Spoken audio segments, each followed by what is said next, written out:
and welcome to Pause for Payments. I'm Kristy Duncan, and I'm really excited today to have Julia Streets, a true legend in our industry, not only in the UK, but around the world. And we've enjoyed her presence at Women in Payments events in many countries. Julia is founder and CEO of Streets Consulting, as well as host of Diversity Podcast, as well as a stand-up comedian. Julia is based in London. Welcome, Julia. Hi, Kristy. How are you? Normally we're on a stage together and it's so strange to be doing this over Zoom, but it's wonderful. I was just catching up on all the things you're doing for your membership and it just sounds vibrant and exciting. So thank you for asking me. Oh, we're delighted to have you. Thank you for joining us. And I guess it must be different for you sitting in the interviewee seat rather than the interviewer. It is quite strange, but you know, thank you for asking me to talk about the topic because it's something that I am very passionate about, and that's why I started the Diversity Podcast, because I just think, you know, some of this stuff is very complex, and whilst we sit here going, oh yeah, how hard could it be, and that's why I began it, because I'm like, well, why on one hand are businesses talking about their commitment to diversity and inclusion, and yet on the other hand we're not changing? But in the middle, there are amazing initiatives like Women in Payments. So why is the world not changing faster? So yeah, I'm really excited to be talking about it. Thank you. Well, in my thinking about policies around gender in particular, I see that there's a number of different components. We've got, you know, our own corporate policies that we can, you know, devise and paint to the way that we want them to be. But we also work under government regulations. But then I think there's a third piece of that, which we don't always talk about, and that is corporate culture. Does the corporate culture match the policy? For example, are they aligned or are they misaligned, in which case perhaps we have some fine tuning to do on one side or another. But can you talk about the components that you see are critical for organizations to address when they're looking at their gender policies? Yeah, absolutely. And I completely agree with you, because it's all good on paper, isn't it? And, you know, there's a lot of brochureware out there about people being committed to diversity and inclusion. And the question is, you know, how do you drive change? And the hundreds of people I've now interviewed, not only on the podcast, but also on stages. And we've done some, you know, as you know, we've done some live episodes from the stages of Women in Payments around the world. And the question of culture comes up time and time and time again, along with a couple of other things. So one of them is, you know, in terms of driving change, it absolutely has to come from the top, and it has to be believed.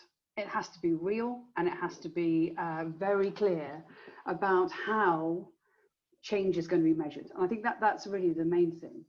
The second is, you know, when we think about culture, is actually how do you begin to recognize what good culture looks like? And the organizations who are doing very well at the moment are the ones who do appreciate. And now is a fascinating time. We'll probably talk about COVID in a minute, where people are really having to rethink organizational structures, presence, and culture in the mix of all of that. But there's also another kind of fascinating dynamic which people don't talk about very much, which is, I mean, they talk about it in the, you know, the context of middle management layers. Some people call it the sticky middle, some people call it the permafrost layer. You know, you hear all these expressions because at the top, at the board level, people are articulating a desire for change and they're being held accountable to desire for change. But actually, when it comes down to further levels, actually, you know, is change happening? And the organizations who have really paid attention to that and helped and supported the middle management layers are the ones who are proving to be much, much more successful, because we've got all the data in the world. You know, McKinsey have come out with research, Bain have come out with research, everybody's come out with research that will support the argument that gender diversity, and indeed all diversity and inclusion, drives better performance, and it will be reflected in your bottom line. But yet, why are we still not changing? And because it's human beings in organizational structures. One of the things that I'm asking every single guest who comes on the show at the moment is, as we go into really hard economic times, is how do we ensure that we don't go backwards? Because arguably that middle management layer, who is under the most pressure to return performance, could very, very easily and almost understandably massive caveat over the world, almost, but almost understands. We go, well, look, I can't afford to take any risks. I've got to hire people that I just know. So therefore, people conform to type. And if there's one thing that the industry needs to seriously pay attention to right now, is not to let us go backwards in that regard. And if there's another compelling reason for doing that, it's because since the last economic crisis and this one, the world has shifted. Think about every single session you've had at your conferences where we talk about innovation, we talk about customer behavior, we talk whether that's B2B, B2C, B2B2C, whatever structure, thinking about, regulation and policy, and even just thinking about corporate structures and the role of digital technology, let alone security, is that world has shifted hugely since the last economic crisis. And if that in and of itself is not the most compelling reason why you have to have different people around that table, I genuinely don't know what is. So actually, this is the time where senior leaders need to look at that level. Learning and development and hiring and HR and diversity and inclusion are there to support them, just to make sure that actually they are having diverse opinion at the table. And we need that now, because we need fresh ideas, we need fresh thinking, and that's what's going to drive the change.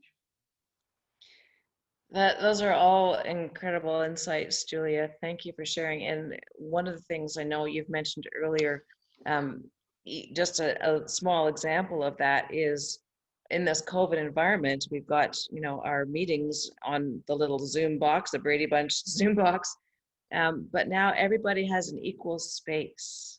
Mm-hmm. And so we're starting to get more input from people who were perhaps quiet in the past, and they no longer have to fight with a large personality in the room to have their voices heard. So that diversity is coming out and helping us in ways that we perhaps didn't appreciate before the pandemic. Well, it's fascinating, isn't it? Because I certainly think at the beginning of lockdown, people were realizing that, and it was a great time for different personality types. So if you think about the contribution of introverted people, or you think about the way in which mobility affects how people come to work and behave at work and present at work. And actually be able to now just kind of rule out the commute, rule out the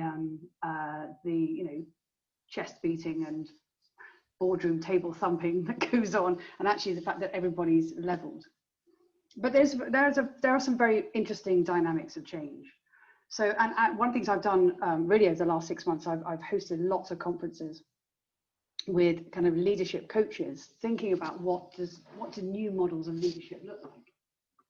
And one of the things that comes up more than once, or has come up more than once, which I'm particularly paying attention to, is this whole argument that when we think about how people return to work, now some banks, I had a call this morning with a bank where some people were in the office, some people were on a platform like this, there's a real risk. There's a risk that those who are present in the office therefore dominate, not only in terms of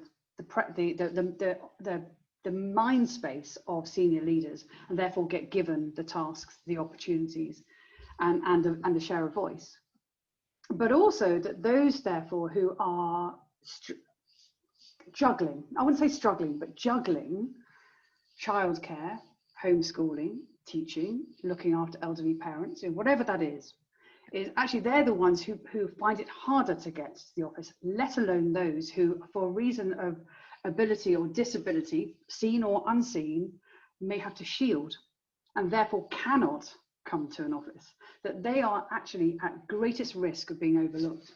So one of the pieces of advice that I've been like, so what do you recommend? Because it's all well and good to talk about, well, what do you recommend?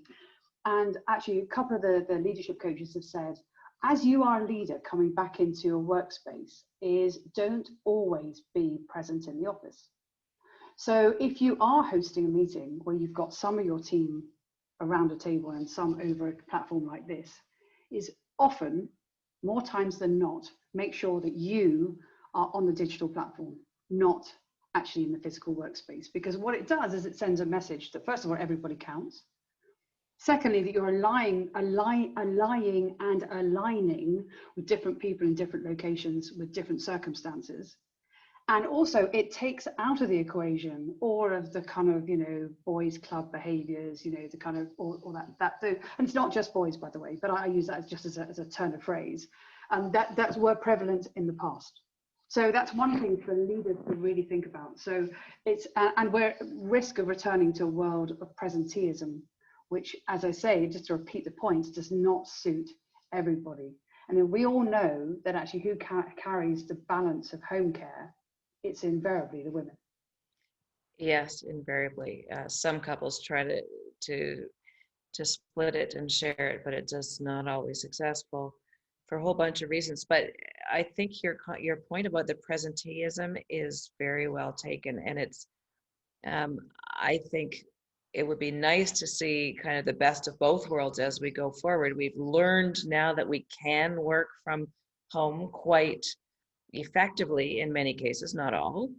And we know that, in ideal times, we can work fairly well in offices, but for a whole bunch of reasons, some people work better in some physical environments than others. And so it's nice to have the options. Yeah, and I'm actually the other end of the spectrum, because my business has been virtual for 13 years. We've never had an office. And it's partly because I realized that there was an untapped talent pool, which is working mothers.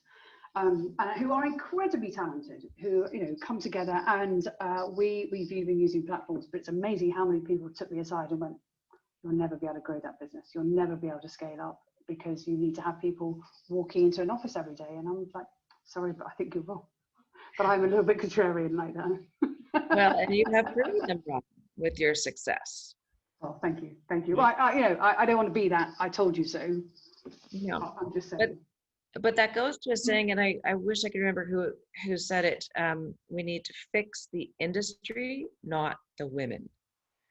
That's right. But it was said a number of years ago, and it really goes to your point that we need to offer more flexibility in how we deliver. It's not about putting in the hours, it's about the output, not the input, and about, what is delivered, not how or what time of day or night. Exactly. And I think that's been one of the very positive things that's come out of COVID, is that people are realizing that actually human beings are responsible in the main. And people, if people have responsibility and accountability put upon them, that actually they will step up. And whether work is turned in, I've got a couple of members of my team who turn in work about 1 o'clock in the morning, and it worries me. I'm just like, oh, no. The children have gone to bed is when I think. I come from a Latin culture. We're not early risers, we're late night workers. I'm like, fine. And that's the thing, it's just about having a different opinion about how different people work. But that's been tough for organizations to learn that, and also leaders to learn that really quickly during all of a sudden, an overnight corporate lockdown. Yeah. No, it's very true. In fact, I've got a woman on my team just returning back from maternity leave, but from now for the next few weeks, she doesn't have daycare. She said, "Well, I really want to work. I want to get into it. And we need her at the moment because we're getting into a busy period." And I said, "Okay, well, here's a piece of stuff that it doesn't matter if it's done at midnight or 2 o'clock in the morning." And off she goes. And she's very happy, and we're very happy. And, it's working for everybody. Yeah, fantastic. And also, if you're really smart about it, I've always said this, we've had kind of consultants all around the world. If you're really smart about it, you can send work around the world and get it done faster. Yes. Yeah. What a concept, turning in work early for clients. Goodness me. What I love that. Under commit, over deliver, one of my mantras.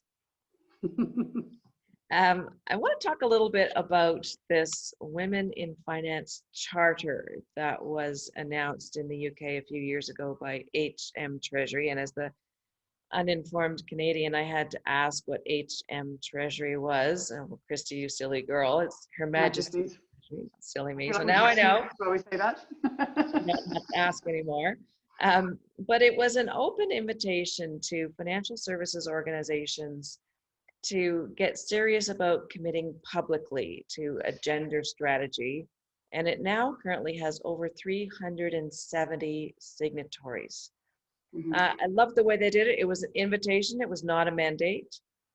But it was a really great, I call it like a line in the sand that sets an industry benchmark for any financial services organization anywhere in the world to do, two or three things. One is to define and publish your gender diversity strategy. And I think it should have targets, if not quotas, but that's another whole discussion.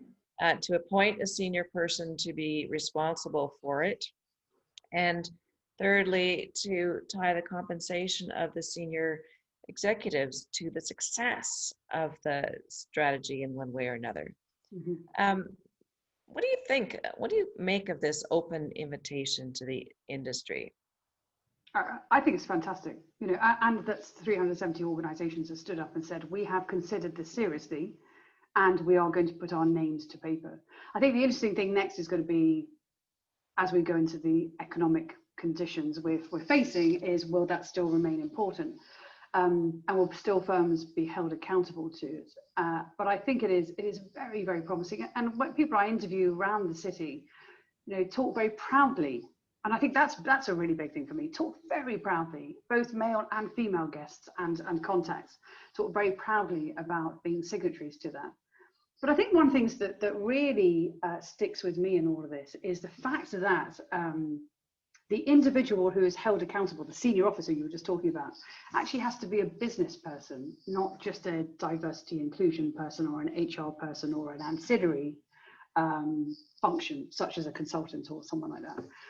Which is really promising. And actually one episode that we put out in the last season, I interviewed the COO of the FCA, Financial Conduct Authority, the UK regulator. And I was really excited about this because I wanted to know what the regulator's view was about diversity and inclusion. And what was fascinating with that is that they take a very, very similar view. They see accountability for diversity and inclusion sitting firmly and directly on the shoulders of the senior executives. Again, they are the business heads, they are the divisional heads. And when we think about, tying back to your earlier question about culture, this is all kind of pulled together. They've got 50,000 organizations, 100,000 employees. When they look at culture, it very much falls under one aspect that they pay attention to, which is called the senior manager regime, that looks at non-financial conduct.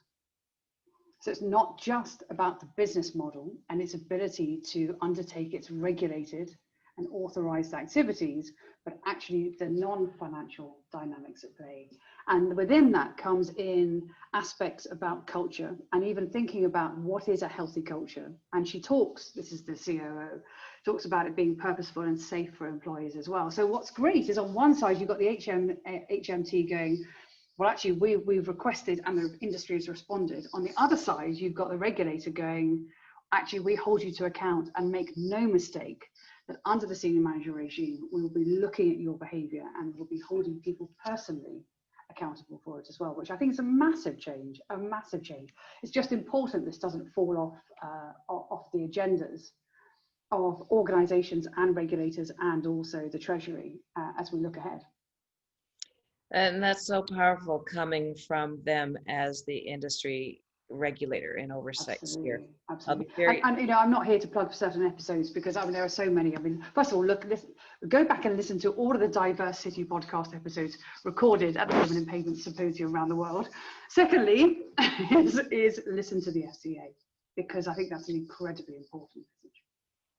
Indeed. No, I listened to that one with great interest. So thank you for doing that. And I look forward to watching them roll out that oversight in something that is typically difficult to measure is corporate culture. It's not a quantitative measure, it's much more qualitative, and it'll be interesting to see how they actually do that.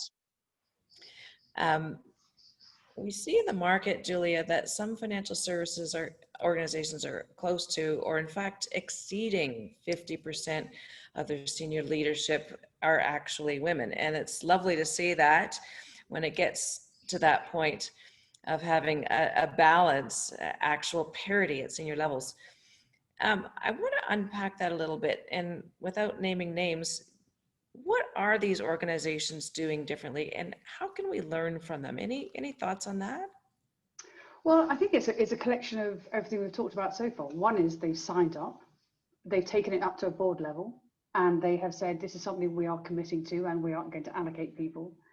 The second thing is they've really looked very closely at their hiring strategies. They've baked in recruitment and their diversity targets into measurement, appraisals, scorecards. And they are bringing together structures that are helping organizations make that shift.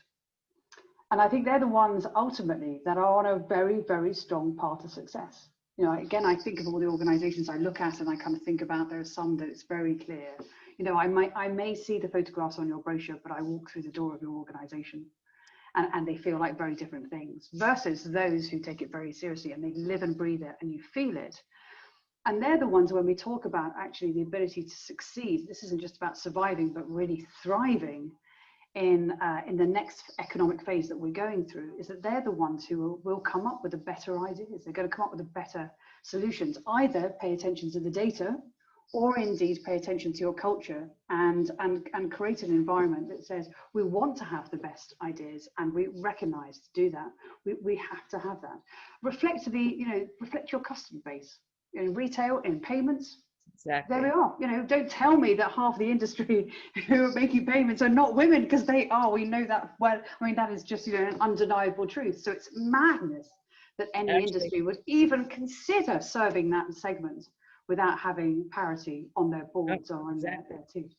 In fact, on the consumer payment side, the statistics I've seen around the world are something closer to 75 to 85% of consumer payments made by women.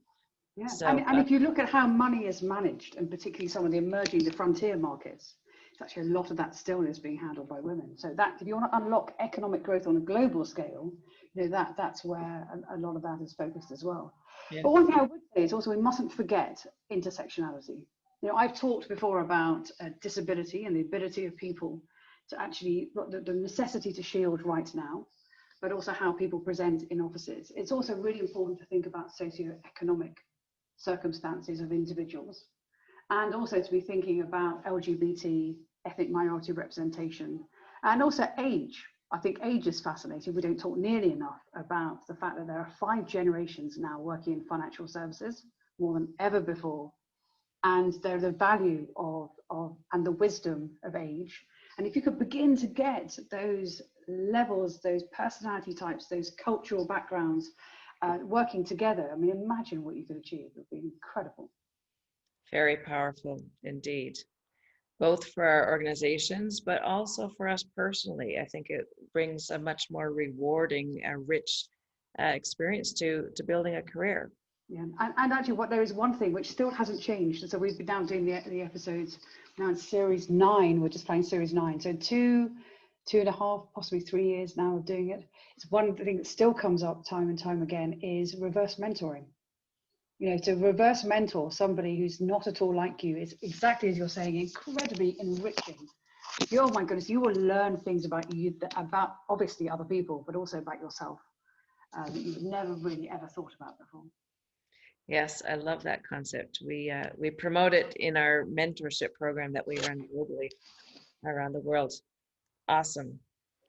Well, this has been a fascinating discussion, Julie. I want to end with one last question for our audience of many women payments professionals from around the world. And you've had this really fantastic career, and I'm sure you've enjoyed it, but I won't say that you've enjoyed it without working very hard at it. Mm-hmm. And you put a lot of work into it, and it really shows, and clearly it's benefited you, but also your partners in the industry. And I'd like to consider women in payments as one of those.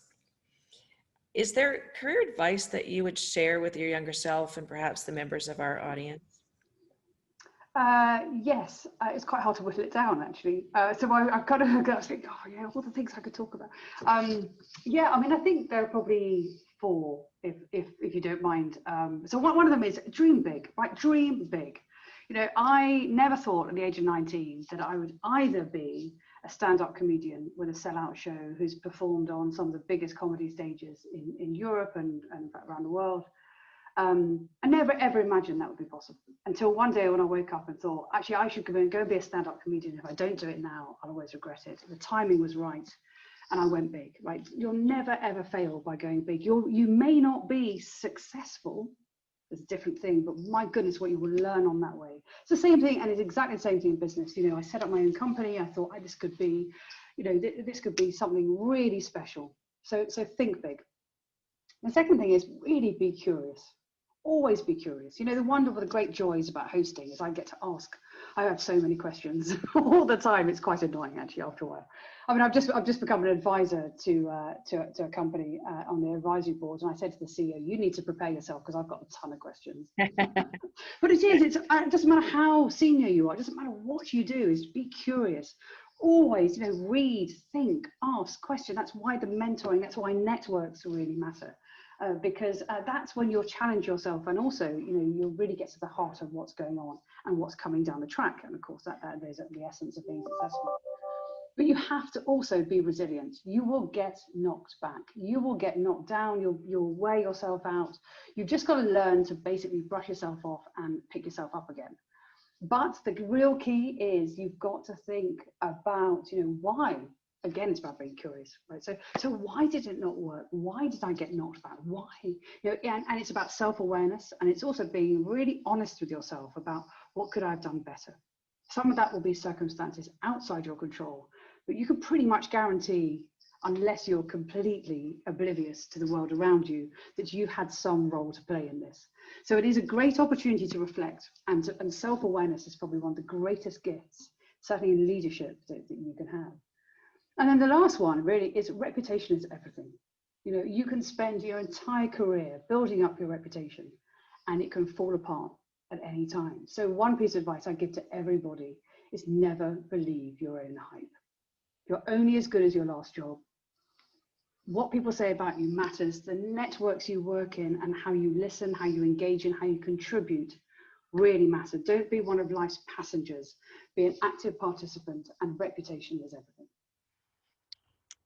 All very rich perspectives, Julia, and many of which I've never heard before. I love that. The never believe your own hype. That's so true. Oh yeah. Only as good as your last engagement. And you can look around, we're all seeing hubris, pride before a fall. You know, it is all about never believe your own hype, because if you've got self-presence and self-awareness to know that you're imperfect, actually the curiosity, the learning, the development, the ability to go even bigger will present itself. And it's slightly different from humility, but they're all very much kind of aligned, which are important. Well, I was just going to say, it sounds like humility, but you're right. I think humility is good, but the constant learning and quest for improvement is a big part of that. Well, thank you so much for sharing these thoughts. This has been Pleasure. Fantastic. It's nice to see you as well, because normally we're now preparing to be on the stage together, but it's always great to see you. So yeah, thank you for asking me, and I hope that's been useful. It's been great for me. I've really enjoyed it. Thanks, Kristy. Well, thank you for having us. Thank you for joining us. It's been lovely, and I'm going to thank our audience for joining us here today, and suggest that we welcome your participation and listening to all of our Pause for Payments episodes on various topics in the areas of careers and industry topics in the wide world of payments. Thanks, everybody.